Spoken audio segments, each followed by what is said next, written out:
Hello dear student, welcome back to my YouTube channel. तो dear student, आज की इस वीडियो में हम सभी लोग क्लास 12 महादेवी वर्मा जी द्वारा लिखित गीत की यानी कि गीत के सेकंड पैराग्राफ की व्याख्या का अध्ययन करेंगे। तो डियर स्टूडेंट, यह वीडियो आप लोगों के लिए बहुत ही ज़्यादा खास जाने वाला है। डियर स्टूडेंट, अगर आप यूट्यूब चैनल पर पहली बार हैं तो प्लीज़ यार यूट्यूब चैनल को सब्सक्राइब करें। आप लोगों का एक सब्सक्राइबर मेरे लिए बहुत है। तो डियर स्टूडेंट, यूट्यूब चैनल को सब्सक्राइब जरूर करें। डियर स्टूडेंट, अगर आप इसके पहले की व्याख्या को चाहते हैं तो आप हमारी यूट्यूब प्रोफाइल पर जाकर देख सकते हैं, या फिर आप नॉलेज ट्रैक गीत को सर्च करेंगे तो हमारी वीडियो आ जाएगी, तो आप उसे भी देख सकते हैं। डियर स्टूडेंट, आप लोगों को बता दें कि ये थोड़ा सा कठिन ज़रूर है, बट अगर आप मन लगाकर समझने की कोशिश करते हैं तो बहुत ही ज़्यादा आसान है, बिल्कुल अच्छी तरीके से समझ में आ जाएगा। डियर स्टूडेंट, तो यहाँ पर बिना किसी देरी के शुरू करते हैं अपनी इस वीडियो को। पथ होने दो अपरिचित, प्राण रहने दो अकेला, घेर ले छाया अमाबन, आज कज्जल अस्त्रों में रिम झिमा ले यह घिरा घन, और होंगे नयन सूखे तिल बुझें और पलक रूखे, अर्ध चितवन में यहाँ सत विद्युतों में दीप खेला। पथ होने दो अपरिचित, प्राण रहने दो अकेला, यानी कि साधना से अपरिचित पथ की कठिनाइयों का विवरण इसमें जो है महादेवी वर्मा जी प्रस्तुत करती हैं और कहते हैं कि साधना पथ को अपरिचित होने दो। क्या कहते हैं कि साधना पथ को अपरिचित होने दो और उस मार्ग के पथिक प्राण को भी अकेला रहने दो, यानी कि साधना पथ को भी अपरिचित रहने दो और उस मार्ग में पथिक प्राण को भी अकेला रहने दो। घेर ले छाया अमावन, अमा मिस क्या होता है? अमावस्या। घेर ले छाया अमावन, आज कज्जल अस्त्रों में रिम झिमा ले या घिरा घन। घन मिस होता है बादल, कज्जल मिस काजल, अस्त्रों मिस आंसू। घेर ले छाया अमावन, आज कज्जल अस्त्रों में रिम झिमा ले या घिरा घन, यानी कि मेरी छाया आज मुझे भले ही अमावस्या की रात्रि के गहन अंधकार के समान क्यों ना घेर ले। कहने का अर्थ क्या है? मेरी छाया अमावन, यानी कि मेरी छाया आज भले ही मुझे अमावस्या की रात्रि के गहन अंधकार के समान घेर ले, आज कज्जल अस्त्रों में रिम झिमा ले या घिरागन। और महादेवी वर्मा जी कहती हैं, और मेरी काजल लगी आंखें भले ही बादल के समान आंसुओं की वर्षा खनने लगे, फिर भी चिंता करने की कोई आवश्यकता नहीं है। और होंगे नयन सूखे तिल बुझे और पलक रूखे, यानी कि और कहते हैं कि इस प्रकार की कठिनाइयों को देखकर आज सूखी आंखें सूख जाती हैं। और क्या कहते हैं कि इस प्रकार की कठिनाइयों को देखकर मेरी आंखें सूख जाती हैं।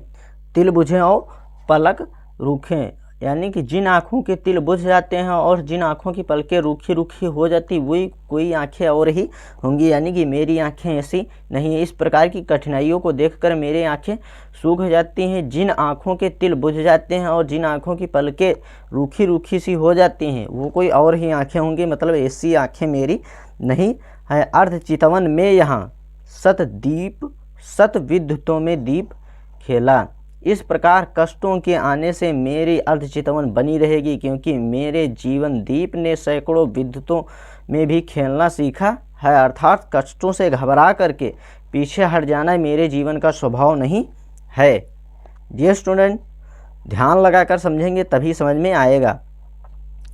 पथ होने दो अपरिचित, प्राण रहने दो अकेला, यानी कि महादेवी वर्मा साधना पथ को अपरिचित रहने दो और उस मार्ग के प्राण पथिक को भी अकेला रहने दो, ऐसा कहती हैं। घेर ले छाया अमावन, यानी कि और क्या कहती कि मेरी छाया आज मुझे भले ही अमावस्या की रात्रि के गहन अंधकार के समान घेर ले, आज कज्जल अस्त्रों में रिम झिमा ले या घिरा घन। और कहती हैं कि मेरी काजल लगी आंखें भले ही बादल के समान आंसुओं की वर्षा करने लगे, फिर भी चिंता करने की कोई आवश्यकता नहीं है। तिल बुझे और होंगे नयन सूखे, तिल बुझे और पलक रूखे, अर्ध चितवन में यहाँ, यानी कि और होंगे नयन सूखे। और कहती हैं कि इस प्रकार की कठिनाइयों को देखकर जो आंखें सूख जाती हैं,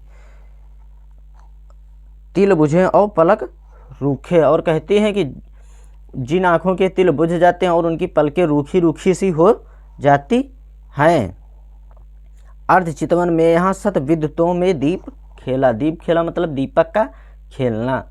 और कहते हैं कि इस प्रकार कष्टों के आने से मेरी अर्धचेतन बनी रहेगी, क्योंकि मेरे जीवन दीप के सैकड़ों विद्युतों में भी खेलना सीखा है। यानी कि मेरे जीवन तो बहुत ही ज़्यादा कष्टों वेदनाओं को सहना सीखा है, अर्थात कष्टों से घबरा कर पीछे हट जाना मेरे दीप जीवन का स्वभाव नहीं है। अन्य होंगे चरणहारे और हैं जो लौटते दे सूल को संकल्प सारे।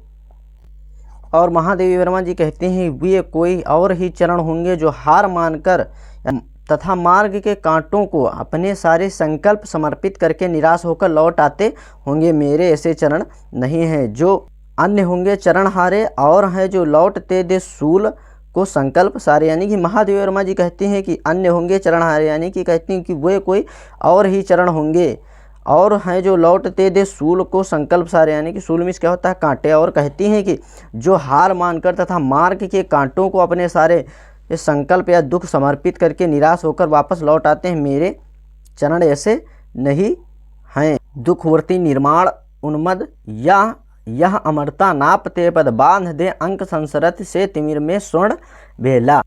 मेरे चरण, और महादेवी वर्मा जी कहती है कि मेरे चरण तो दुख सहने का व्रत धारण कर रखा है। यानी कि मेरे चरणों ने जो दुख सहन करने का व्रत धारण कर रखा है। मेरे चरण नव निर्माण मतलब नए निर्माण, यानी कि मेरे चरण नव निर्माण करने की इच्छा के कारण मस्ती से भरे हुए हैं। यह अमरता नापते पद, और वे स्वयं को अमर मानकर प्रिय पथ को निरंतर नाप रहे हैं, और इस प्रकार दूरी घटती जा रही है। बांध देंगे अंक संसरत से तिमिर में स्वर्ण बेला। मेरे चरण तो ऐसे हैं कि वे अपनी दृढ़ता से संसार की गोदी में छाए हुए अंधकार को सुनहरे प्रकाश में परिणित कर देंगे। अर्थात कहने का आशय यह है कि निराशा का अंधकार आशा के प्रकाश में एक दिन हम बदल देंगे।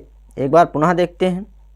दुखवर्ती निर्माण उन्मद यह अमरता में नापते पद, और कहते हैं कि मेरे चरण तो दुख सहन करने का व्रत धारण कर चुके हैं। मेरे चरण नव निर्माण करने की इच्छा में मस्ती से भरे हुए हैं। बांध देंगे और कहते हैं कि वे स्वयं को अमर मानकर, यानी कि वे स्वयं को अमर मानकर प्रिय पथ को निरंतर नाप रहे हैं, और इस प्रकार मेरे और प्रियतम के बीच की दूरी घटती चली जा रही है। बांध देंगे अंक संसरत से तिमिर में स्वर्ण बेला। और महादेवी वर्मा जी कहती मेरे चरण तो ऐसे चरण हैं कि अपनी दृढ़ता से संसार की गोदी में छाए हुए अंधकार को सुनहरे प्रकाश में परिणित कर देंगे। यानी कि इस संसार में जो ये सारा अंधकार छा गया है, यानी कि जो अंधविश्वास सा हो गया है, उस अंधकार को हटा करके यहाँ पर सुनहरे प्रकाश को हम भर देंगे। अर्थात निराशा का अंधकार आशा के प्रकाश में अवश्य बदल जाएगा। दूसरी होगी कहानी शून्य में जिनके मिटे और धूल में खोई निशानी। आज जिस पर प्रलय विस्मित मैं लगाती चल रही नित मोतियों की हाट और चिंगारियों का एक मेला। दूसरी होगी कहानी, यानी कि महादेवी वर्मा जी कहते हैं कि वह कोई दूसरी ही कहानी होगी। शून्य में जिनके मिटे और धूल में खोई निशानी, और कहते हैं कि जिनके गंतव्य को प्राप्त किए बिना ही नायक का स्वर शांत हो जाए और उसके पग चिन्हों को समय की धूल मिटा दे। यानी कि कहने का आशय यहाँ पर यह है कि जिनके गंतव्य को प्राप्त किए बिना ही या अपने पथ को प्राप्त किए बिना ही नायक के स्वर शांत हो जाते हैं और अपने पग चिन्हों पर समय की धूल मिटा देती है। यानी कि उनके जो है पग चिन्हों पर समय की धूल लग जाती है और जिससे उनके पग चिन्ह मिट जाते हैं। मेरी कहानी उसके विपरीत है। और कहती है कि मेरा साधना स्वर तब तक शांत नहीं होगा जब तक मैं अपने गंतव्य परमात्मा को प्राप्त न कर लूँ। आज जिस पर प्रलय विस्मित मैं लगाती चल रही नित, और कहती है कि मैं अपने दृढ़ निश्चय आध्यात्मिक शक्ति के द्वारा उस पथ पर ऐसे पग चिन्ह बनाऊंगी जिससे समय की धूल भी नहीं मिटा सकेगी।